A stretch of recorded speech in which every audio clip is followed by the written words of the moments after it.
What's up everyone, Matthew Winters here and welcome back to my channel and welcome to another Trade Week Recap. For those that are new here, Trade Week Recap is a segment on every Friday where we'll take a look back how the dividend portfolio is holding up through the trading week. We'll have a look at what new positions I have bought, if I've sold anything. We'll take a look into why I chose to exit those holdings and also have a look at how the dividend yield is looking and what the annual payout is standing at. And then to finish it off, we will look at what upcoming dividend payouts are pending. Now, if you're new to investing and want to use the same brokerage I do, which is Robinhood, use my link in the description below and you and I will get a free stock with a possibility being valued at a couple $100s. It's absolutely free, it's very user-friendly, and a great platform to start investing. Also, if it is your first time here, don't forget to hit that like button as it really does help grow the channel. And if you enjoy the video, make sure to subscribe for future dividend investing content. So, this week was absolutely insane. I mean, 5 days of the Dow being in the green, and today alone, the Dow is up at the time of this recording almost 900 points, or about 3.38%. Today, news came out sending stocks sky high that the economy unexpectedly added 2.5 million jobs in May, and the unemployment rate rose 13.3%, which was well below the expected 19.5%. Businesses are noting an uptick in consumer and business activity compared to the pounding they took in March and April. Even the airlines are seeing a large jump off their dismal lows. American Airlines stated that they are scheduled to fly 55% of its July 2019 domestic capacity for July this year, up from just 20%. In May, citing improving demand for air travel.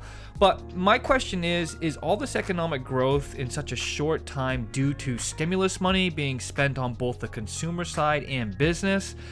Is it because people are just tired of being locked indoors and are starting to take on a little more COVID exposure risk to do things they did pre-lockdown? Really, I guess only time will tell. Now, if we take a look to see how the portfolio is doing today, we can see currently we're up $1,700, right around 3.3%. If we look at the 1 week, we can see we're up $4,400, or just about 8.7%. If we take a look at the 1 month, we can see that we're up $7,700, right around 16.3%. And if we take a look at the 3 month, which is about the life of this portfolio, we can see that we're up $9,500, just a little over 20%. So that's pretty incredible to see. And if we look at the holdings, you can see that really it's all green. One red with eBay, one red with Walmart. I did actually end up picking up some Walmart today. I bought it on the little dip and was able to dollar cost average down my holdings. See, Activision's red, but I mean, look at that. It's all green for the most part. Now, if we move over to Simply Safe Dividends and take a look at the Dividend Tracker, we can see that the annual income is standing at $1,322. We can see the dividend yield on average is about 2.76%. And we can see that the dividend growth over the last 5 years is 8.5%. And if we take a look at the diversity of my portfolio, we can see that not much has changed, as it has been hard this week to add stocks with the markets being up. However, I do want to note my consumer discretionary has decreased due to me selling a large position in Alibaba, which we will go over shortly. So as stated before, I did end up selling 2 positions this week, and in hindsight, I really wish I had waited until today to sell them considering how high the market has got, but I never sell holdings unless I'm in the green, so it really comes down to profit taken is profit gained. So the first to go was Alibaba. I have had a fairly large holding in this company for a while, and when looking at my consumer discretionary sector, I knew I had to cut it loose. Looking at the sector, I had too many holdings that either had cut dividends or didn't offer dividends at all, and Alibaba was one that does not pay dividends. I took a couple $100s in profits and planned to move that money into General Parts Company and McDonald's, but I'm also looking for an entry point into Home Depot and Lowe's to add to this sector, so they definitely are on my radar. The last position I exited was Square, and the only reason I left it was because of the absence of a dividend. It was another holding that I had an opportunity to exit to clean up the non-paying dividend stocks in the portfolio. So I was up about 40%, took the profits, and I will move that money into other dividend-paying companies. So those are the positions I exited this week. I did not add any new holdings to the portfolio as I just didn't see any good points to enter with the market so green, but I was able to find a few opportunities to dollar cost average down companies that I do already own. Starting today, really only saw one opportunity, which was Walmart. It did have a little dip this morning, so I ended up picking up 2 shares at $120.52. You can see here we had a dividend paid out by RGA. I bought 1 share of Johnson & Johnson at $145.77. I picked up 1 share of PepsiCo at $130.57. Another Johnson & Johnson at $145.98. Got a dividend payout from Valero for $4.90. I did buy 2 more shares of RGA at $86.71 a share.